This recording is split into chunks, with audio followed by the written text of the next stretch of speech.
And for the first time in history, an ice cream has ignited a heated debate in the United Nations Security Council.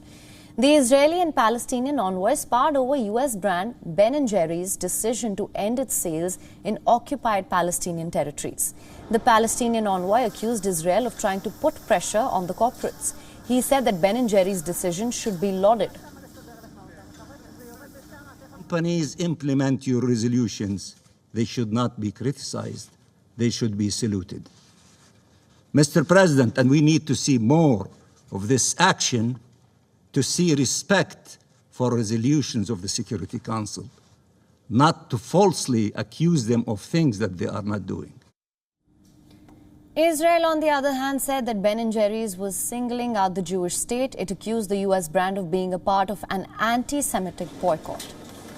When this council fails to take strong action against the world's worst human rights violators like Iran and Syria, and instead singles out the world's only Jewish state, it is no wonder that companies like Ben & Jerry's and Unilever allow themselves to single out Israel for boycott.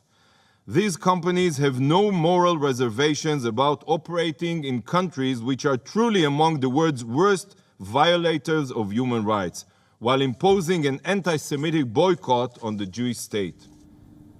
The war of words came as Israel tries to step up its pressure campaign on Ben & Jerry's as well as its parent company Unilever.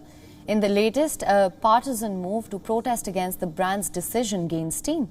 90 Israeli lawmakers across political spectrum wrote a letter to Unilever CEO urging him to reverse the decision not to sell ice cream in West Bank and East Jerusalem.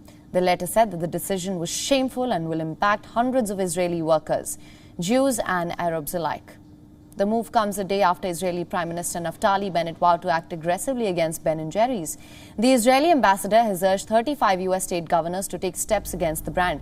These US states have laws against an anti-Israel boycott movement. The stakes are high for Israel. It fears that other corporates will follow suit. Earlier this month, Ben & Jerry's announced that it will stop sales in occupied territories amid pressure from Palestinian groups. It said that business in West Bank was inconsistent with its values. Its parent company, the UK-based Unilever, distanced itself from decisions saying that Ben & Jerry's board made an independent choice. Ben & Jerry's move is one of the strongest steps by a well-known company against Israel's settlements, which are widely seen by the international community as illegal.